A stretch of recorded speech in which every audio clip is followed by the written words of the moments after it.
today. Let's see. I'm a professor of architecture and global studies at the University of Virginia. And I actually know a couple students on this call, which is really exciting, actually fellows at this point. So looking forward to having a conversation with you today.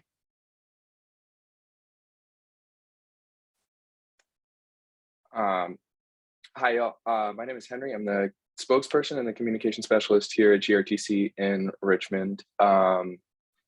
And I am also very excited to extol the virtues of riding the bus and talk a little bit about what public transportation means to conservation and also like demographics here in Richmond, and to show you guys the worst possible screenshots I took of myself on TV, because I thought that would be a fun way to get started. So.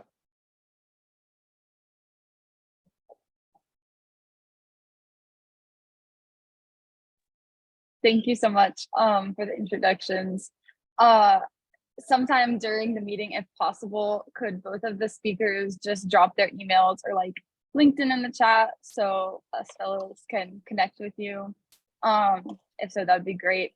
Otherwise, we can kick it off to Phoebe to start with the presentation. Okay, great. Oh, did you want me to start, or is Henry starting? I think Henry's starting today, actually. Oh, sorry about that. I'm so sorry. That's my bad. I misread. I'm more excited about Phoebe's, so I feel like we just have to get mine out of the way. Let's see if I can remember how to screen share. Let me do this real quick.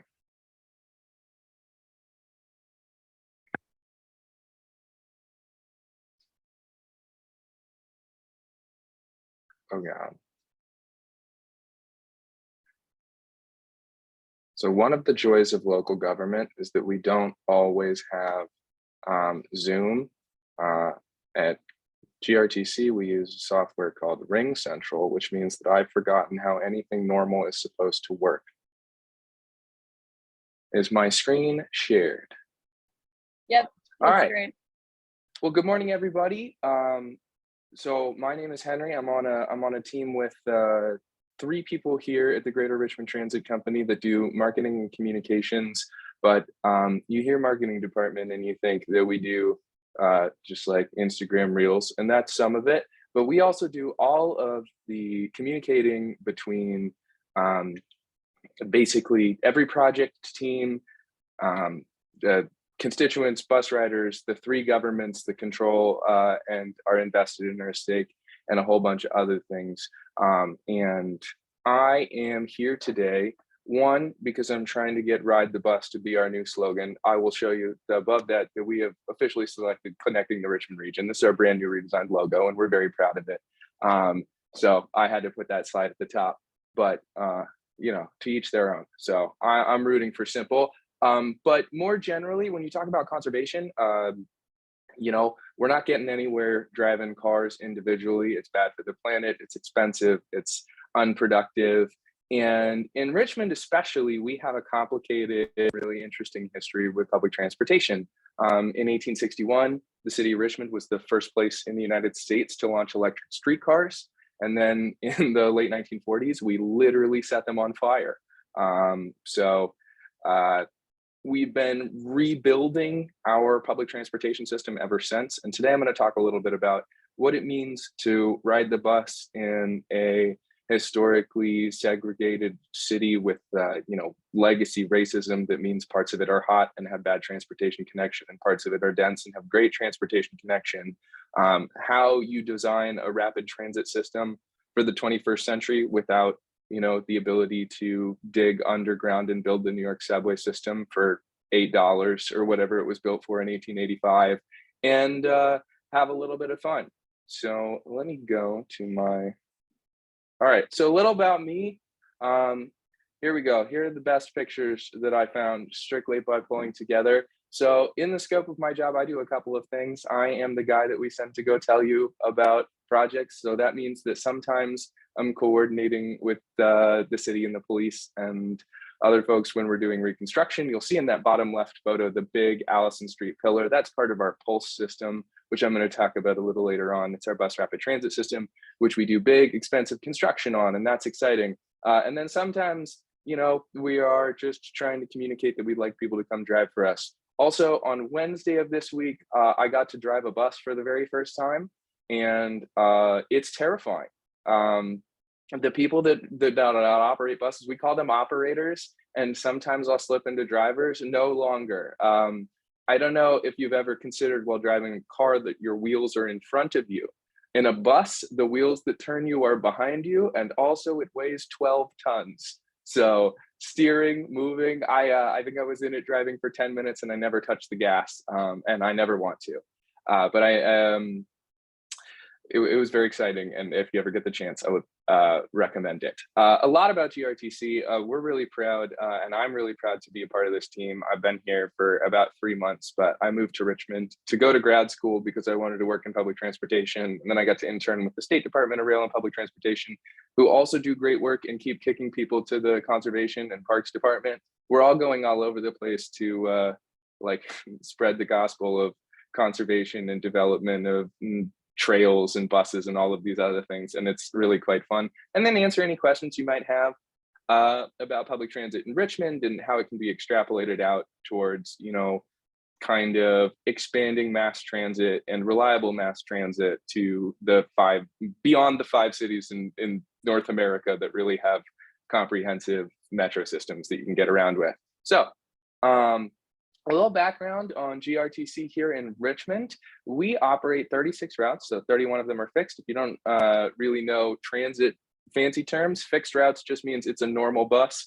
An express route is one from the distant fields of yonder that runs straight to downtown. We run a couple of really old coach diesel buses that are nice, and then mostly some transit buses. And then we have the Pulse, which is the spine of our network. It's the green line on that right side map, and it's a modern 7.2 mile level boarding bus rapid transit system. Also, very notably, we are a proudly still zero fare system. This is, I think, a really important component when you talk about transit equity and convincing people that they should come on board. And if you look at our ridership over time, you'll see that we dipped where everybody dipped during the pandemic, but have been rocketing back. We are, I believe, one of only 10 of America's top 50 transit systems that are at over 100% of pre-pandemic ridership. And we'll talk about a little bit like why the people that live in Richmond make that so, but not too much, because we have all kinds of exciting things to get forward to. But starting with, we just got new data, and I would imagine that if you guys are like me at all, you love a little bit of maybe a little too early to be processed, but we're excited about it anyway. O&D destination study surveys. So every couple of years we go out on our bus and we do an incredibly comprehensive study to figure out where people are going, why they're using the system, and how we can redesign our services for that. So as you'd imagine, lots of people take the bus to work, but over the last couple of years, we've seen this huge change in the way people use the system for fun, which is a really important component in getting what we call choice riders, which are the people that might otherwise drive, or, well, most likely would otherwise drive. Like if you're not going anywhere, otherwise you're not contributing to congestion, you're not driving a car, and that's a little sad that you're not leaving your house, but that's okay with us because we're still getting people around. But if we can get you out of your car and going where you want to go on a bus, that's really important to the way our services have kind of worked out. For some reason, we stopped asking about shopping, so a little bit of that has been thrown into that rec social category. But you'll see that over time, the who rides the bus and where they're going actually really changes around a lot. Post-COVID, the number of people that are going to VCU in downtown Richmond is still really high, and that was a really core component of our system, but less of them go to class every day, and a lot of them are able to use online classes or not go in just like once a week, and maybe they drive because of that. And so we know they're having parking problems, and at the same time, we see that our ridership has dropped, and that's something like interesting to just keep in perspective. The really interesting one is fare free. So we went fare free thanks to a government grant in 2020 that we're working on continuing. And we found out that about a 30% of our riders started riding after that. And for them, more than half ride because the system is free. And so because of the way public transit is funded, this actually means that we are getting almost more money from the federal and state governments in like various metrics that we are now hitting than we were making in fares. And we'll talk about that just right now. I don't know why I keep saying we'll talk about that. So Richmond as a model for fare free is something that we're really trying hard on. We were recently featured in a CNN piece where they were going around and asking, you know, like, look, we've looked at fare free and where does it work and where does it not work? And in, you know, like, if you're talking about making the DC Metro go fare free and Metro Rail, nobody's paying, that's a huge, extraordinary cost. And also maybe right now, like on a personal note, like I believe that like public transportation should be free, because if we changed the way we funded things and made transit free and frequent, more people would use it and then less people would drive. But for the time being, with the funding schemes that we've got, right, it doesn't make much sense that like wealthy suburban commuters or people that are in the DC corridor that can take Metro for $2 should drop to zero and put the burden of like providing that service really back on a stretched thin government. But here in Richmond, our fare replacement funds make up less than $7 million and our total budget is $70 million. And when we were charging fares, we were only making 5 million and spending almost 3 to do that. So it didn't really make much sense. And we've been really, really excited about how the funding works, but more importantly about how like fare free as a policy choice also makes service better. When you get on a bus and you have to pay, the bus has to wait.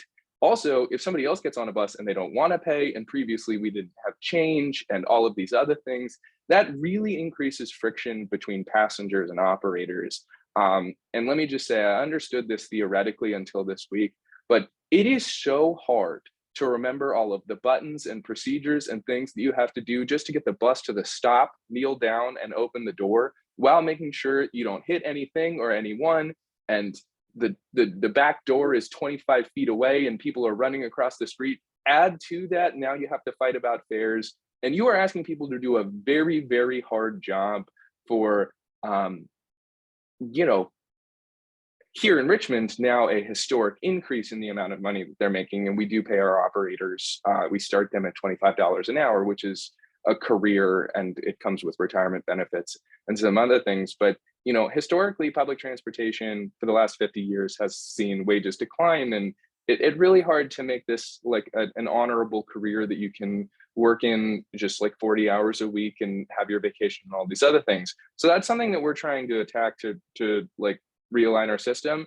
But when you think about that in the context of all these places across the country that are still charging fares, that are still seeing their operators go out and they're on the front lines of what is effectively the homelessness crisis and the opioid epidemic in many cases, because we don't have a lot of third spaces, and buses and other places have, you know, this is critical today. It's going to be 99 degrees in Richmond. Our buses have air conditioning. We don't really have cooling facilities all over the city, but we do have, you know, 40-foot places that you can sit down that are going to be 72 degrees. So today our operators are likely going to be picking up people that don't need to go anywhere, but they just need to cool down.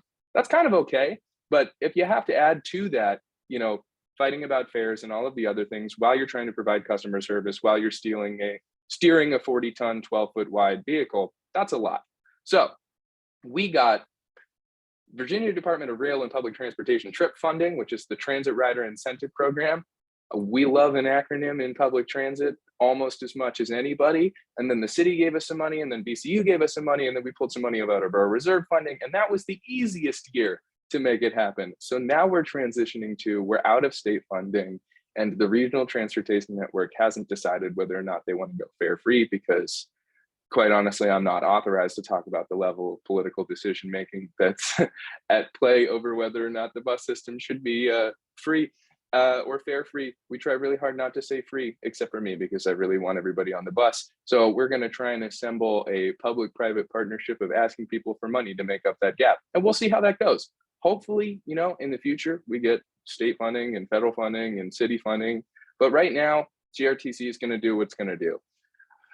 Now, Here's the second thing that we have as a model is that we are a little city that doesn't quite, wow, that is a blurrier photo of the pulse than I thought it was. We are a little city that doesn't have the density, I am told by our planning team, for my plans for a fully integrated underground metro system.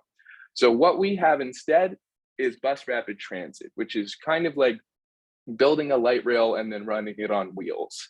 So it's got dedicated lanes, it's got high level platforms where you can get on and off, and it's ADA accessible. It stops at every stop like a train would. And if we're running it at the frequencies we would like to, it comes every 10 or 15 minutes all day, every day from 5 in the morning to 1:30 at night.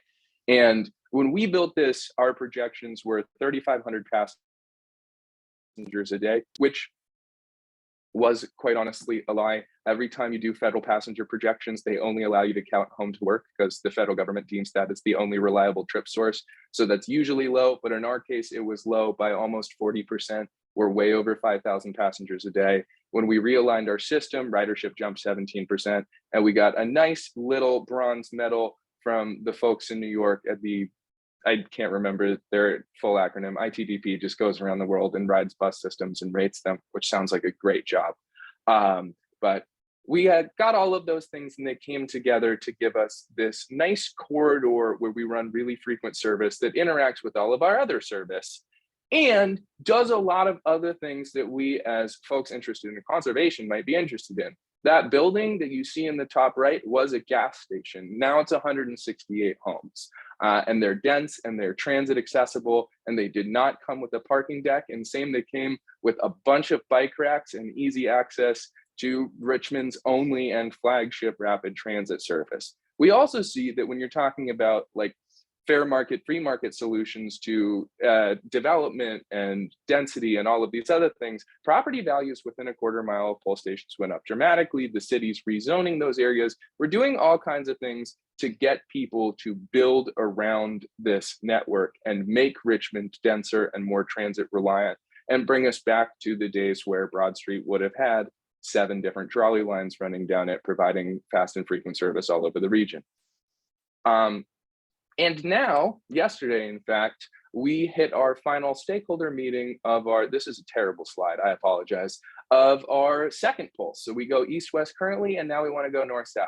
Now, as I'm sure the professor will be able to tell you, we are at the very beginning of a process that does not necessarily mean that this is going to get built, although we would really like it to be built. We have finished our first study, which cost $700,000. I think if the project ends up getting built, it will cost $100 to $150 million.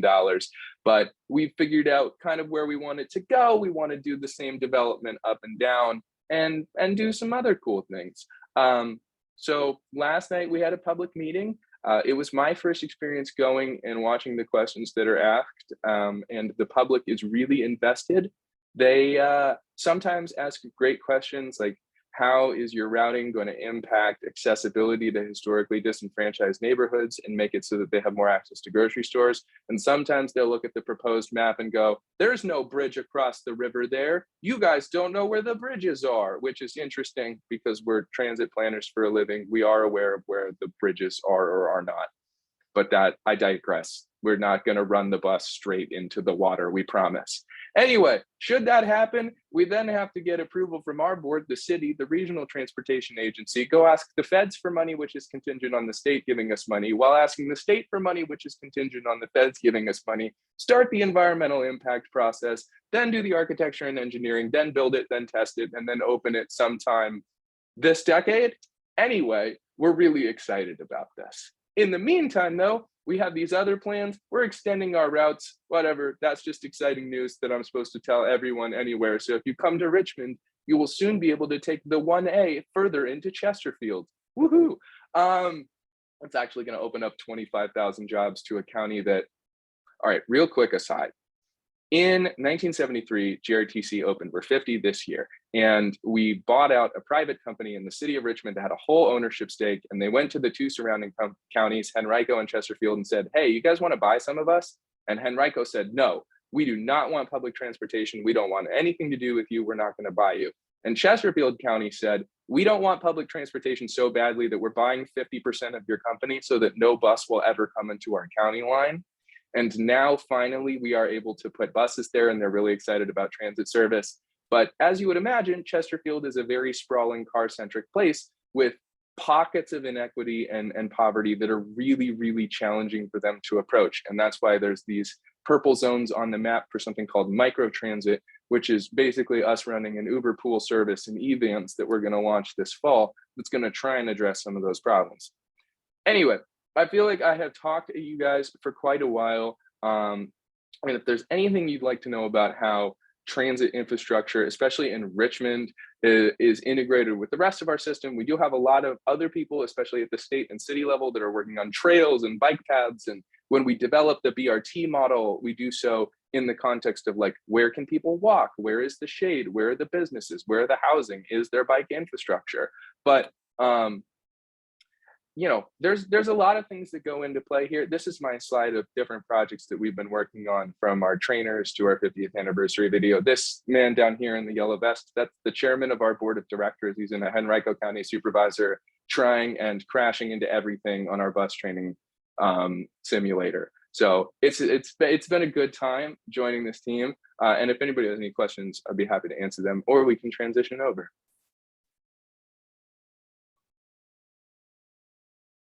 Perfect. Thank you so much. That was a great presentation, very informative and also entertaining.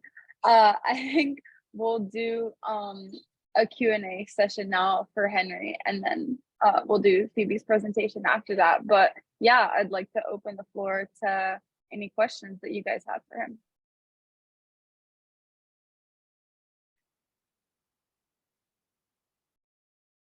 Yeah, I have a question about when we're talking about funding, and I guess the structure of GRTC. GRTC is not a government entity, correct? And so that is why you need to pull funds from like federal, state levels, private investors, and the sorts. GRTC is a wholly owned, nonprofit, private company providing a public service. It's actually called the Old Dominion Management Company doing business as the Greater Richmond Transit Company. And if that doesn't make sense to you, good. It does not make sense to me either. In effect, we are, even if we were, so in Virginia, like Dash in Alexandria, Virginia is the weirdest place to run transit, maybe, or build anything. Every county and city and town and person who painted lines around their house gets to make their own rules. We are actually in a great shape compared to where we were in 2017, where the CVTA, which I mentioned earlier, the Central Virginia Transportation Authority, was created to give us like a regional tax basis. So we now get dedicated tax funding, and all transit agencies apply for federal funding, except for a couple in Northern Virginia that are doing magic things with their money and building stuff way faster. And I'm jealous of them. But you know, one of the reasons that, say you were in law school studying conservation law and maybe you wanted to switch to transportation, we need good lawyers in transit, is figuring out the grant programs. And one of the reasons we have so many planners is trying to figure out where all that money goes. It's a very complicated process. But yeah, we are a private but publicly owned company. So we're a public service agency, but it says .com on our emails. Okay, thank you. And then Adriana, I see that your hand is up. Oh, this is fantastic. Thank you for your presentation. I don't think I introduced myself yet, but I'm Adriana. I manage all of VCN's flagship events. And just listening in, I'm not from Richmond. I'm in Northern Virginia and Alexandria.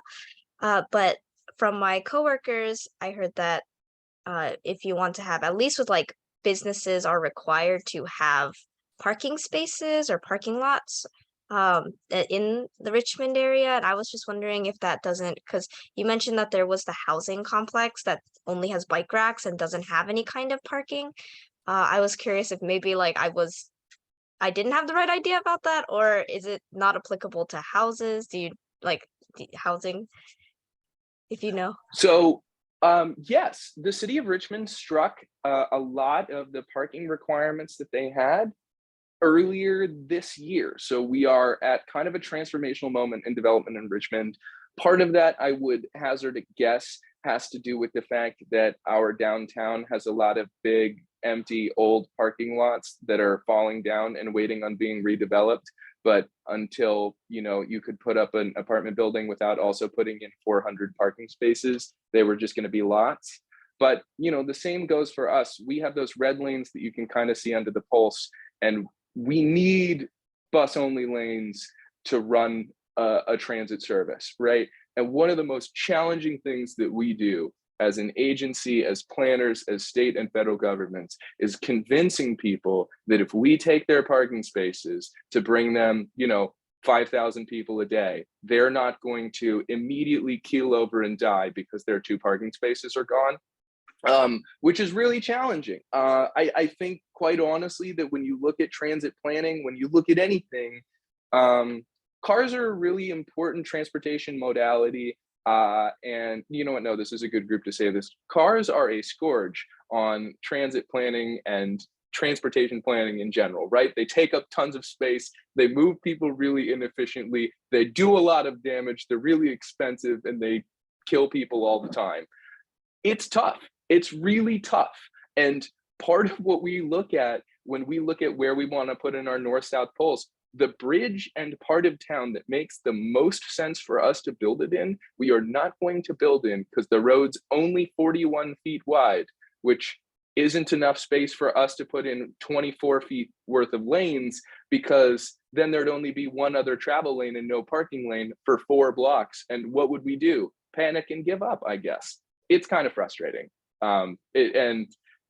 And I think that requires bigger legislative change and bolder leadership. You asked earlier, like, what we were and how it affected our funding. If I could say something that doesn't leave here, if we were, it's recorded, I know, and I'm comfortable saying this. If the city of Richmond operated its transit system itself, it could make maybe bolder decisions about where to go. But the reality is, we provide service and we plan service, and we're happy to do that, but we cannot force anybody to give us their land or their parking space, or we don't paint those lanes, the city does. We have transit signal priority that would allow our buses to run straight through from end to end on the whole corridor, except for when the city doesn't do that because they like their light cycles better.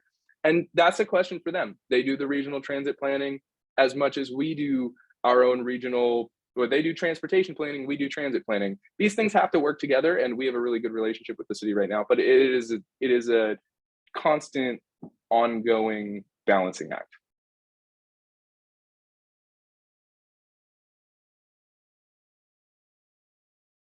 All right, any other questions? Let's get to the good stuff.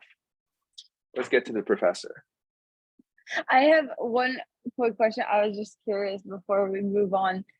You mentioned microtransit, and I saw that term for the first time. Sorry. Oh yeah. Did I cut out? No, go for it. No. Yeah. I was just wondering if you could explain briefly what more microtransit is and how that works. I've got this down. Okay. Did anybody who here, show of hands, used Uber Pool back in the before times when it existed? Nobody? No? You guys all used UberX? All right. So the concept of the Uber Pool, which is the concept of microtransit, is you're in a general area, somebody else is in a general area. We're going to pick you up. We're going to grab them. We're going to drop you. We're going to drop them. We're going to run vans, like 7-seat, 9-seat, like you're in a club that's going to another school event and you rented a van through Enterprise from the school to drive there, style vans with our Link logo on the side. And we're going to get you around inside of a dedicated zone. So it's not like a taxi cab. You can't pick it up and call it from anywhere. You can pick it up and call it from point to point inside of a particular area. At the top of our most popular route, the Route 1, which has more riders than the Pulse and is why we're building the BRT system, there's a bus called the 93. It runs, as far as I can tell, every 6 to 8 business weeks. It's hard to get on that bus, and it provides really important connection services that lots of people don't have access to, just because it doesn't make a ton of sense to run. It's really expensive to rent a transit bus. They're like $100 an hour, give or take, between fuel and maintenance and salary and all of these other things. But we do have a core group of people that need to be moved around in that area to be given access to their businesses or brought into the transit system so they can get where they need to go. And there's a great little story that I'm in, that I have one of those screen grabs from the front where the reporter was talking to one of those riders. And he made this really important point where like, he's like, look, I'm like 75 years old. I got to get to the doctor and I have to walk 20 minutes in the hot sun to get there. When we launch this, he's going to have an app on his phone like a rideshare, and he's going to be able to call a van that'll come and pick him up and take him to the bus stop or take him somewhere else in the zone. And it might not be as fast as like Uber Black, right? It's not going to be a luxury service, but it's going to be quick and reliable and get you from place to place inside of the zone, so that where we want to be providing service but can't necessarily justify the resources of throwing out our, you know, $500,000 CNG bus, we're going to run a van. That's it. It sounds, I'm coming around on this. When I first heard it, I was like, oh, we're just like driving people around in vans. That's kind of goofy, but it's really working, especially in rural communities where people need to be moved that don't drive. And it's really exciting. And I think that if it works here, and I hope that it does, you will see a lot of, you know, outlying areas be able to pick up on this like modality of what is really just a carpool that we're organizing. But right now, our whole system's free, so that will be, and it'll get a whole bunch more people where they want to go in a really meaningful way. Perfect, thank you. All right, well, I think we can move towards Phoebe's presentation now. Okay, great. Let me share my screen. Okay, can you see that? All right, okay. Yep. So, you know, I was thinking of all the things that we could talk about today, and I've been very freaked out by a lot of the news that's happening at the moment. And I decided to focus my my sort of discussion more on the kind of issues that we're dealing with in terms of climate change and heat at the moment. And it's also a really great segue, I think, to you know, the previous presentation on transportation, because of course, the culprit in my story is the private automobile. And it's the culprit in every story, unfortunately. And so these are just some of the things that I want to talk about in, you know, 15 minutes or less, or 20 minutes or less, which is crazy. But I just wanted this to be kind of a fun, fast moving kind of discussion and save time for us to talk a bit at the end. So I thought, what are the really important things for me for this topic? First is, given the heat that's going on globally and will continue in our lifetime, I think. Cool cities, right? Cool, green both in terms of vegetation, but also green technologies, healthy.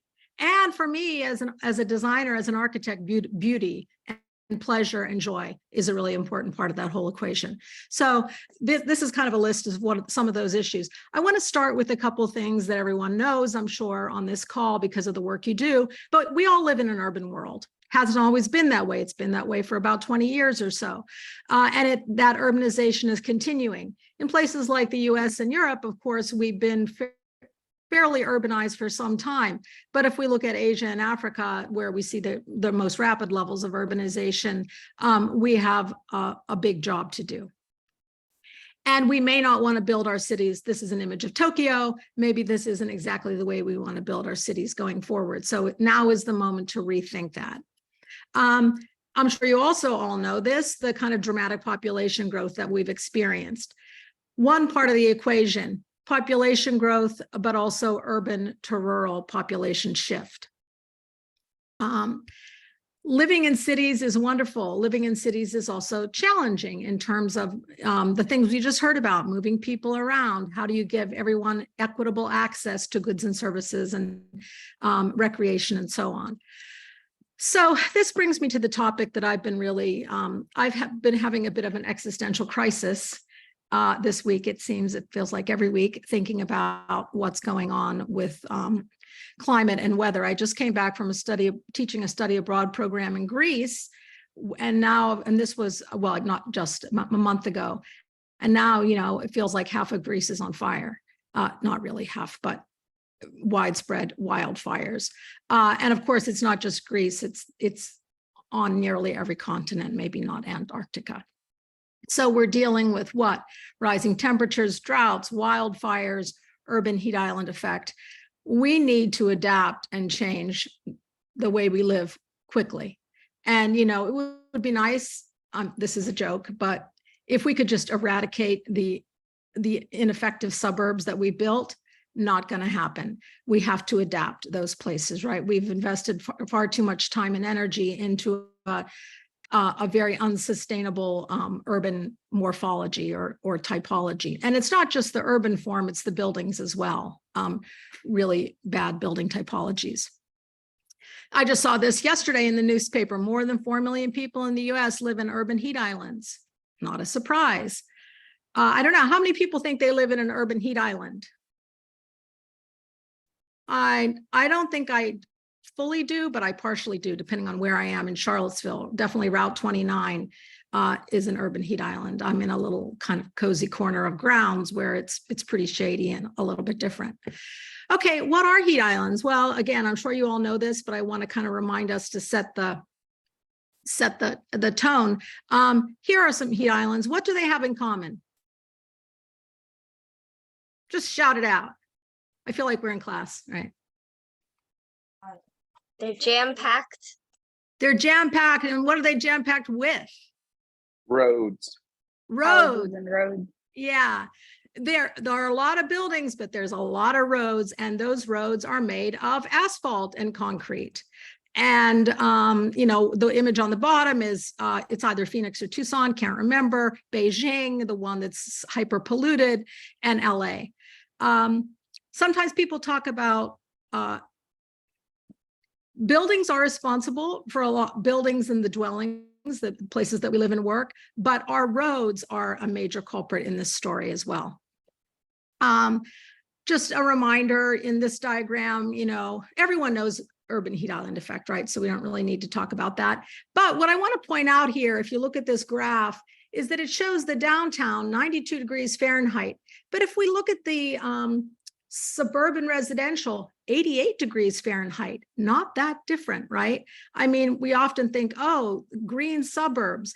A lot of our suburbs are not that green because of their lack of vegetation and their preponderance of roads, parking lots, asphalt, and other kinds of heat absorbing and heat radiating materials. So the downtowns are part of it, but it's actually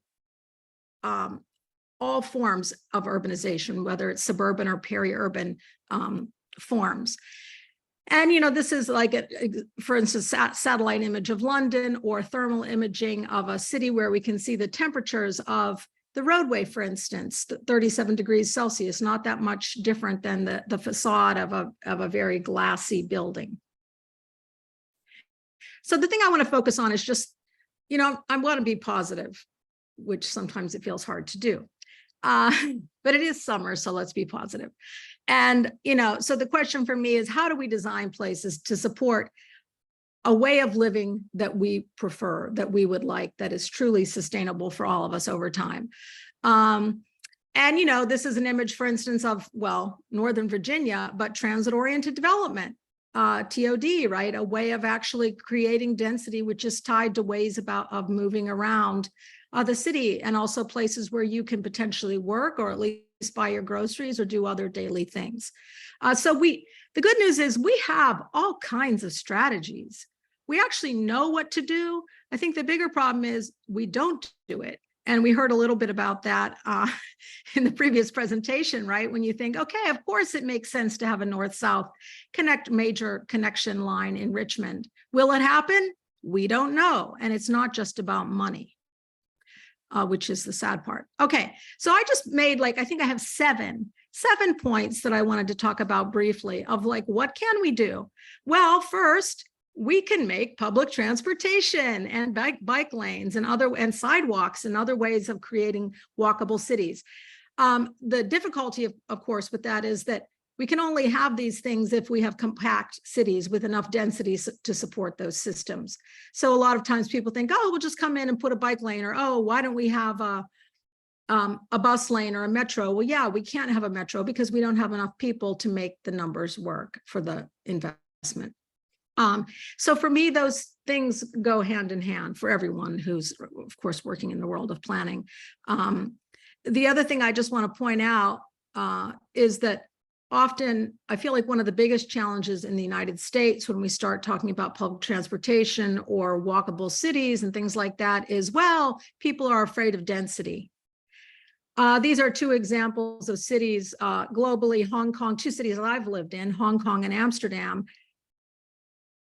both very dense cities with very different kinds of physical environments. There are many ways of creating compact and dense cities. They can be high-rise cities. They can be kind of matte development, which is what Amsterdam is, where typically buildings are, 3 to 5 stories, but they're really tightly packed, but the streets become parks essentially because of the canals, because of the heavily treed design of those streets. This was a view of the house where I lived in central Amsterdam on the right, looking out at the canal and the trees. And it really felt like I was living in a park, but I was living in a dense urban environment right above a street and right above like a cheese shop and across from a bar and a restaurant.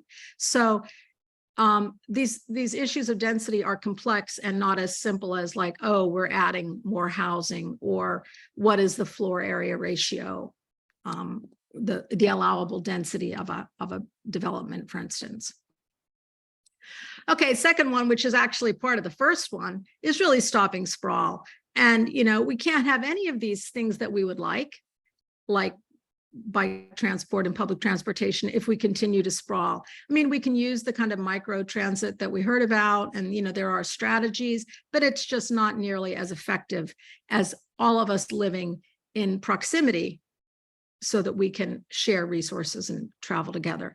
And the other thing I just want to throw out there, which of course is probably really a major part of the work that you're all doing, is the role of health in all of this, public health, and how we can, or everything from pollution to noise. Like, I'm going crazy right now because there's a lot of construction at the University of Virginia right now, and it feels like it's just this constant beeping of backing up equipment, So there's all kinds of health. There's mental health, there's the air that we breathe, the water, the ability to actually exercise, and so forth.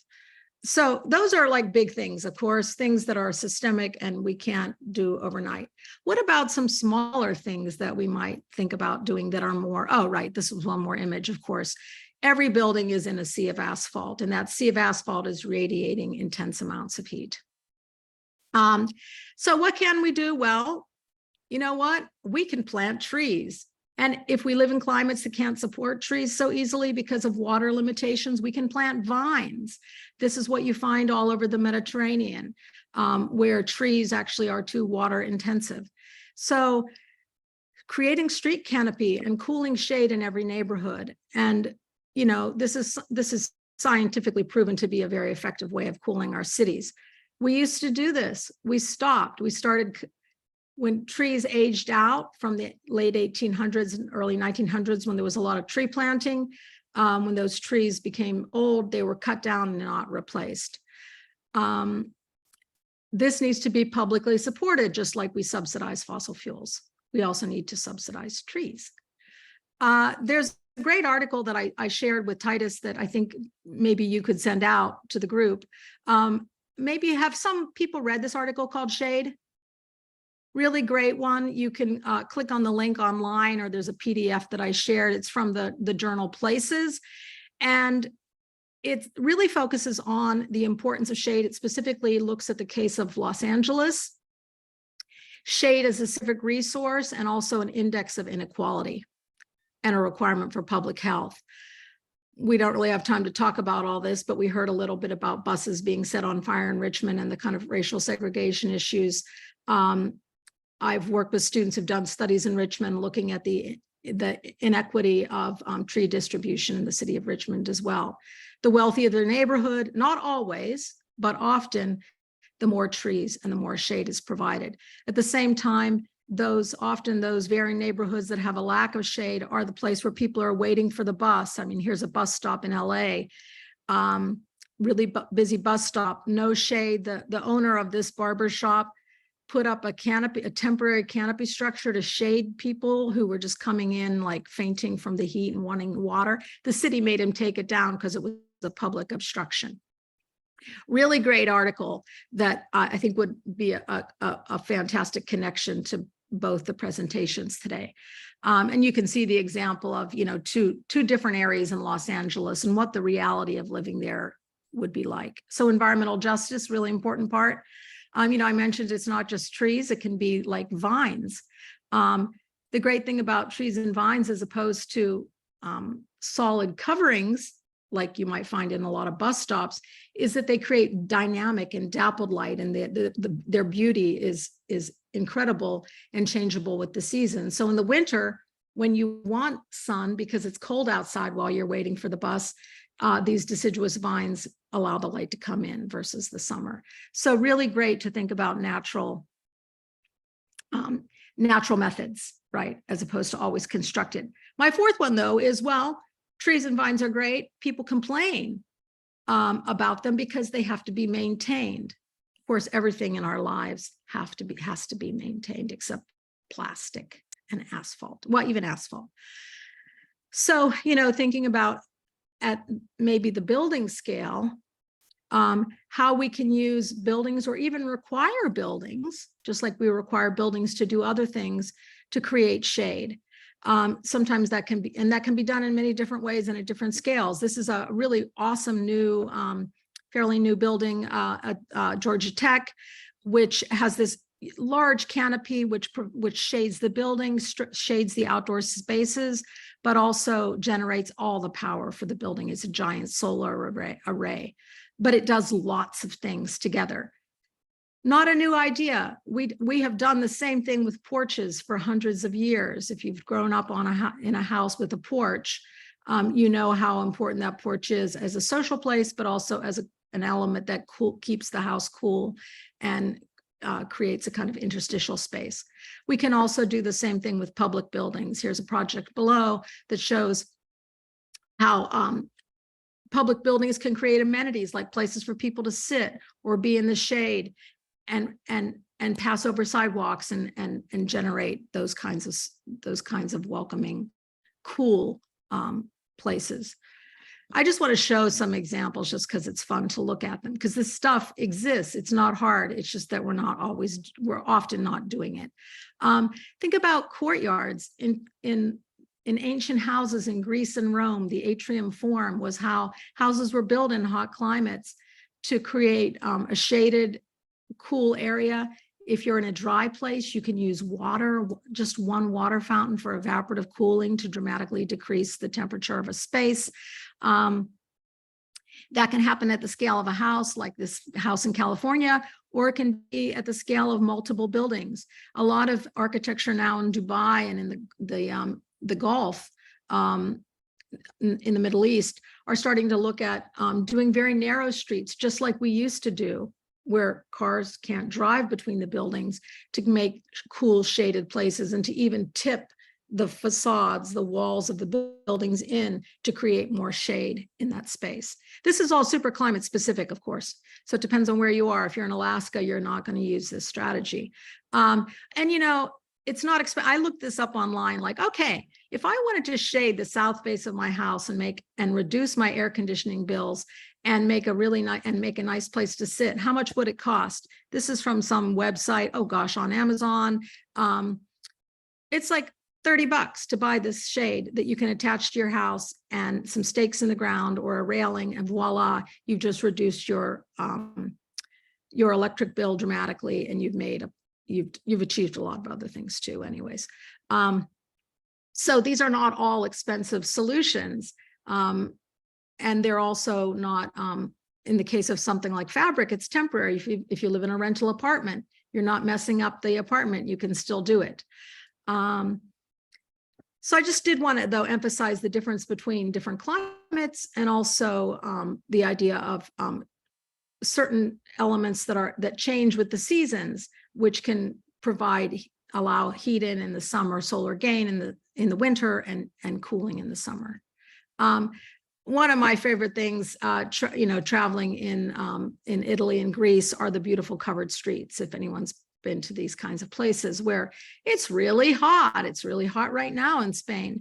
And for hundreds of years, they've been putting up fabric structures, just spanning between buildings, right, to cool streets. And again, these change over time. They can be pretty basic like this. They can be super fun and artsy. I love this crocheted one where a local teacher decided, oh, we want to do this in our town. And she had all her students crochet something that they sewed together and created as a gift for the city.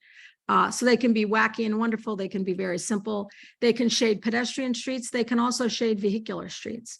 They could shade your bus route, for instance, the pulse. And then I guess the idea of literally making buildings green.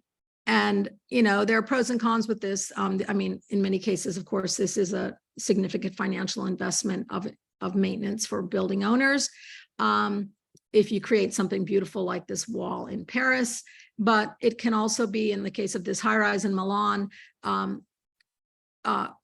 parts of terraces that already are a great selling point for the building and actually enhance the beauty, but also the revenue and the microclimate of that building. Or it can just be something as simple as like hanging pots or vines on a structure, which costs very little.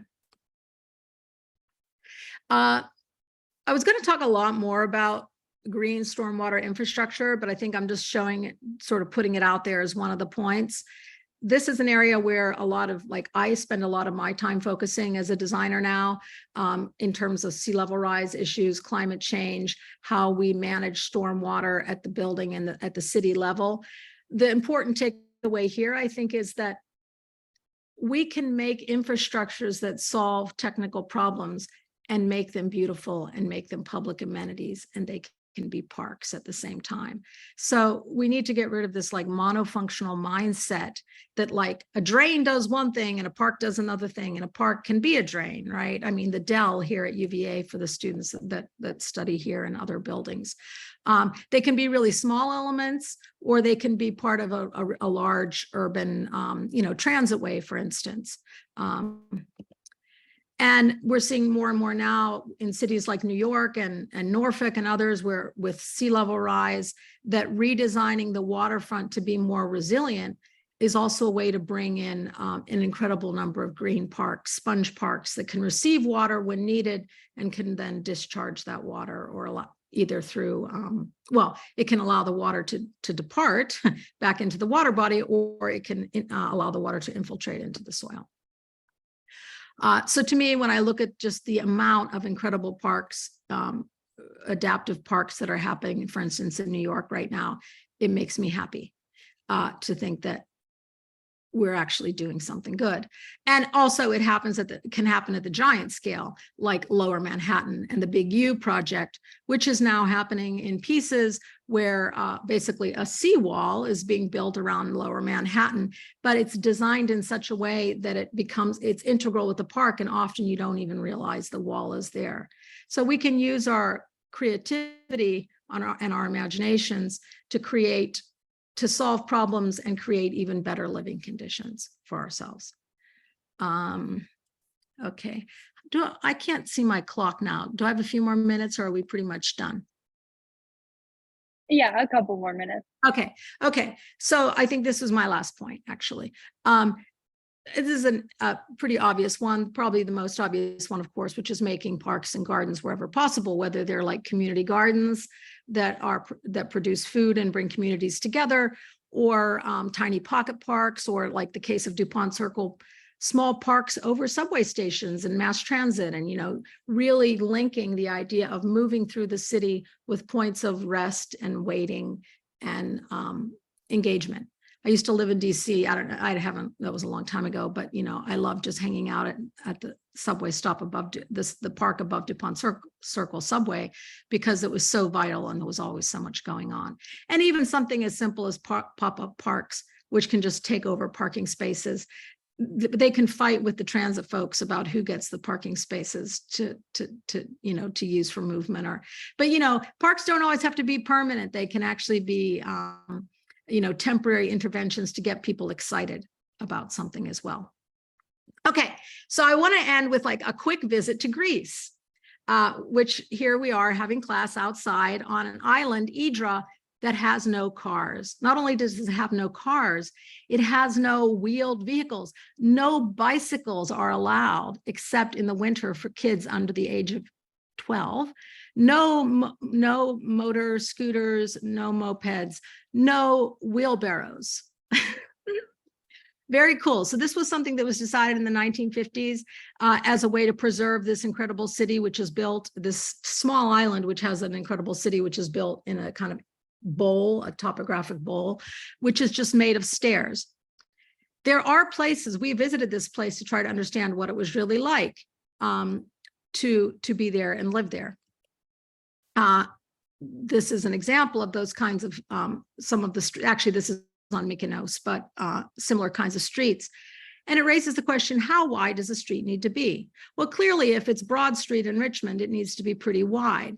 But if we're building new housing developments, we can think about the beauty and the power of dense, narrow developments, which shade the street, which create community, which do a lot of really good things, and that we used to do and we stopped doing. We can also think of streets as oases. This became a theme for us on the study abroad. Places for resting, for dining, for conversation. All it takes is a couple vines to make a park anywhere in a city. What's interesting that in many American cities, you're not even allowed to do this, right? We regulate the use of public space very intensely. It varies by zoning code from city to city.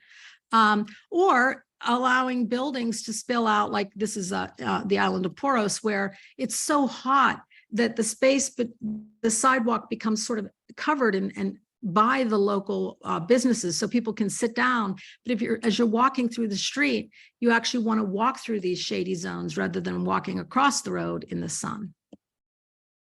So all it takes is really one vine. I love it because in a lot of these Greek towns, because water is so precious, you know the condensate line that comes from an air conditioner, how air conditioners drip? Well, everyone collects, they have a hose and they collect the water from this air conditioner and put that directly into a planter. So most houses will have like one incredible vine. They water essentially from their air conditioner or from some other element. So it doesn't take a lot of resources. It doesn't take a lot of space. Or the idea that sometimes in America we think, well, we can't do anything. We have to do a $7 million study to do a new streetscape to be able to actually do something about trees in our city. All it takes is one tiny tree or one vine. It doesn't have to always be a concerted effort. This was midday, and we're having class under this very small tree, making a place to inhabit. And then maybe the thing I want to end with is not just in terms of the public space component and the health, is that it's not just about creating cooler environments, but also places where people can be and want to be. So depends on where you live, whether you live in a flat place or a hilly place. But of course, Greece as a mountainous country is filled with generous stairs that are occupied. This is probably the most popular street in Athens to have dinner. And it's basically a street made of stairs where people love to hang out because you can view people, you can be part of the scene. We would have our classes on streets like that. It makes a place for meeting and so on. So I guess my takeaway is that a tiny garden in the public realm brings joy. So I'll stop there. Perfect. Thank you so much. Yeah, that presentation was really good. I loved all the pictures and stuff, and this is inspiring me to be like an urban planner. But I'll open the floor here for questions that anyone has. Am I allowed to ask questions? First of all, I love this. First, I have to ask a question on behalf of my dad, who every day seems to send me a new article that's like, look at this paint that my parents live in Seattle, where they hang tarps or like the cloth sails over the backyard every summer when it hits 90 degrees so that they don't really have to run the AC, and it's working for them. It's doing the thing. But also, Seattle keeps paving its roads with like this new white stuff. Is this going to work? How impactful is the paint and the pavement and the, like, is it I imagine it's a tiny component, but I'm interested in like these solutions that are in place, how they doing? Yeah, well, it does something, it just doesn't do enough. So like LA is really serious now, or Chicago about painting all rooftops white or green, both rooftops and streets. So it is effective, but it's not, yeah, it's not enough.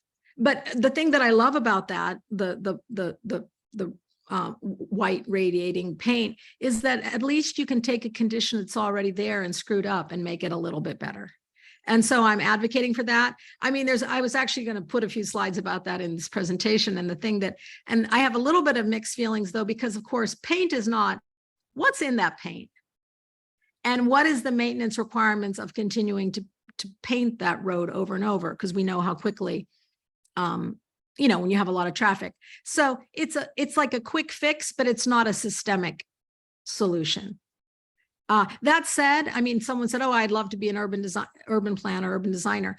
These are a lot of these are things we can do, like your parents putting up the sunshade over their house, or, you know, I'm not saying we're going to fix all the world's problems through individual action, to be clear, but individuals can make a huge difference.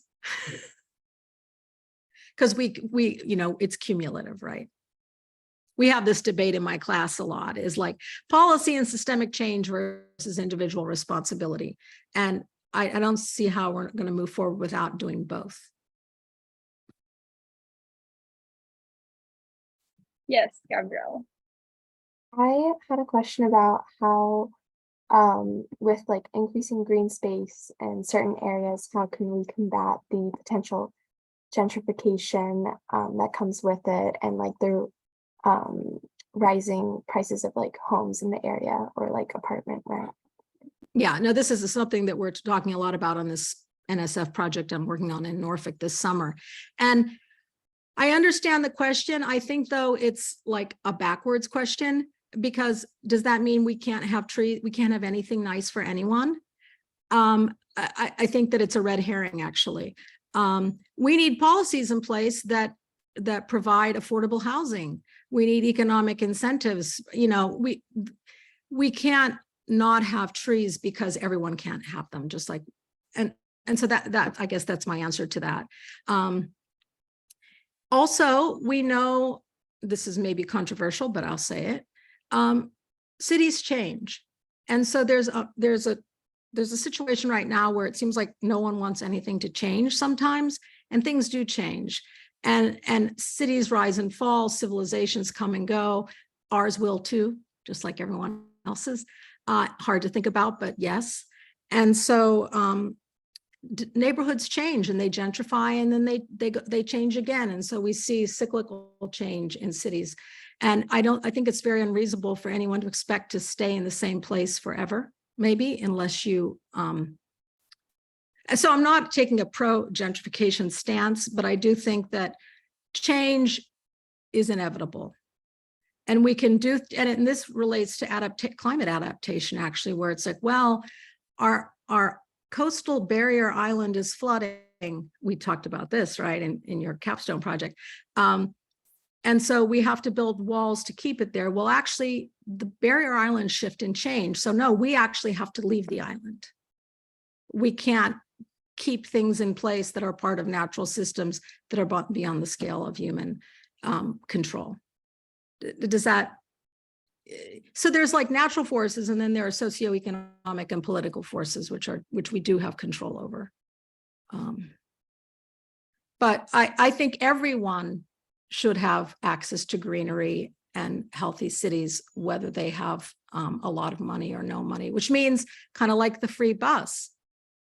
The city should be providing these services and shouldn't jack up the property taxes just because you have a tree on your street. I have another question too for both Henry and Professor Crisman.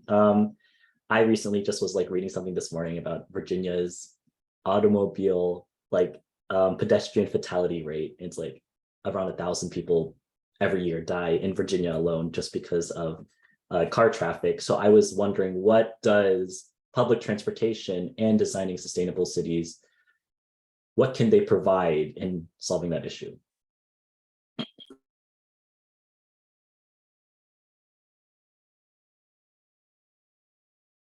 Well, I guess I would say, I'll let you talk about public transportation, but having adequate sidewalks and crosswalks and clear demarcations for who goes when, that does not stop people from driving through red lights and doing all kinds of other things that often lead to those kinds of fatalities. But there are, at least in the town where I live in Charlottesville, considering how many people live here in a fairly dense area, we have horrid sidewalks and really poor crosswalks in many areas. And so we often design the roads for, well, often, always, we design the roads for cars first and pedestrians second, if at all. And so we just don't have adequate infrastructure for either pedestrians or bikes. And it's seen as a luxury rather than an essential human health and safety and well-being component of road design. I mean, I would echo that sentiment. And I think that the thing that is so true in every question that we're asking is that there's nothing that the transit industry or urban planners, these are political questions that require collective action and meaningful investment in a future that's people first, right? This is the same question I think you asked that led to that conversation that I think is very fair about, like, oh, how do we plant trees without like forcing people out of their neighborhoods? Is like, that shouldn't be the question. The question should be, how do we build 1,000 homes in these neighborhoods that are built around trees? Traffic fatalities aren't going to get better until we lower the speeds on the roads and we make cars smaller. Our cars are huge. Our drivers are, this may be a hot take, our drivers are idiots. We're all driving with our heads in our phones at 70 miles an hour in the middle.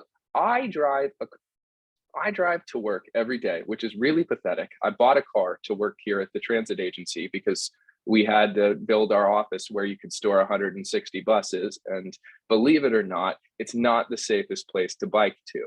And the roads that I travel down are all 35 miles an hour. And every morning I go across the Belvedere Bridge, which is 3 lanes in each direction. And I speed up to the flow of traffic to see how fast we're all doing. And this morning that was 60, right? Like, as long as you're doing 60 miles an hour in an urban area, somebody's going to get hurt. And thankfully, this bridge is effectively a freeway. There's no sidewalk. There's no place for anybody to go. And it's 2 miles of open runway. But that's bad.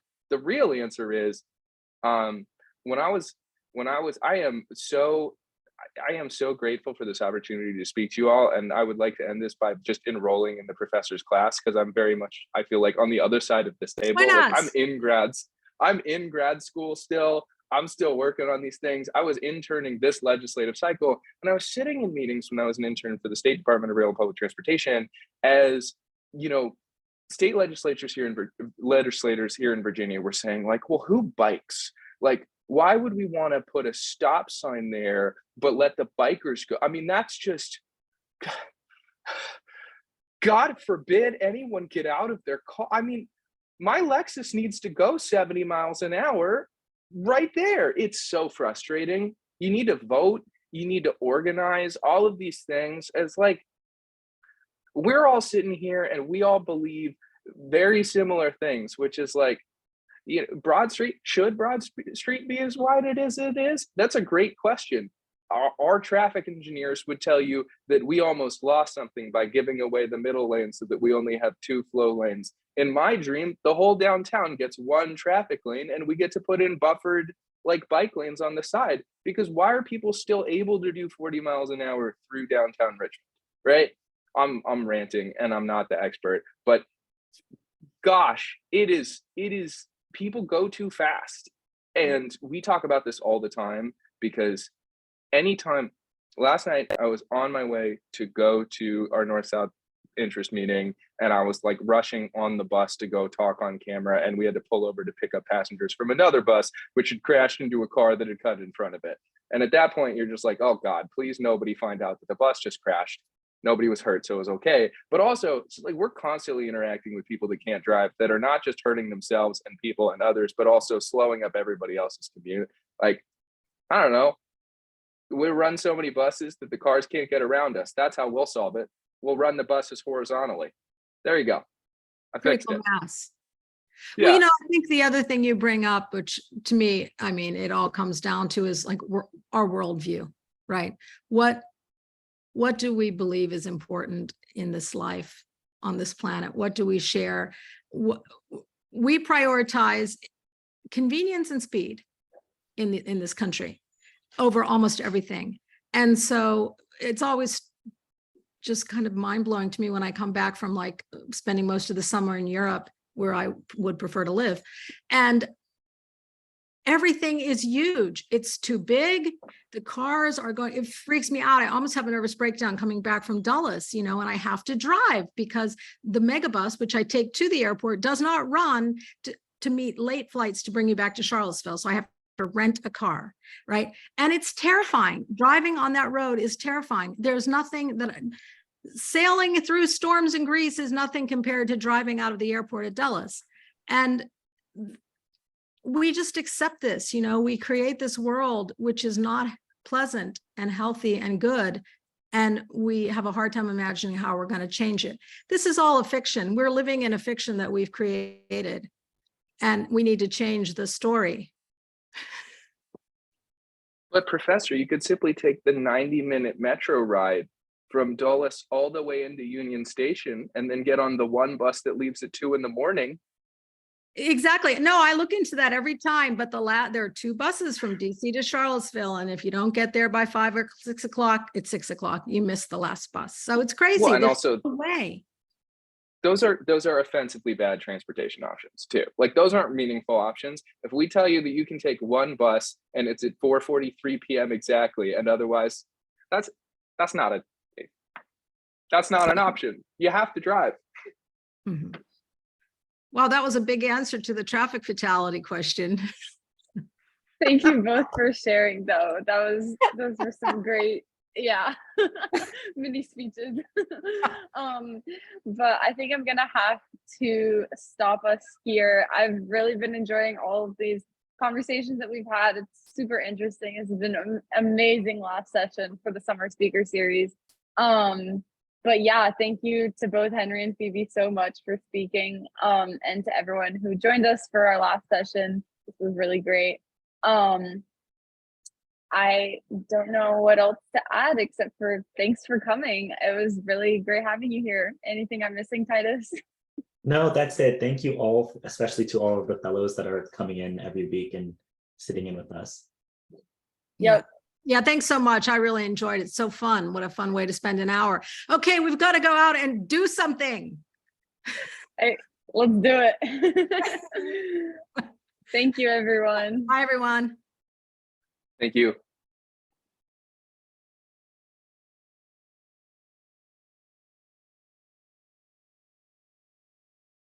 That was fantastic. Wow.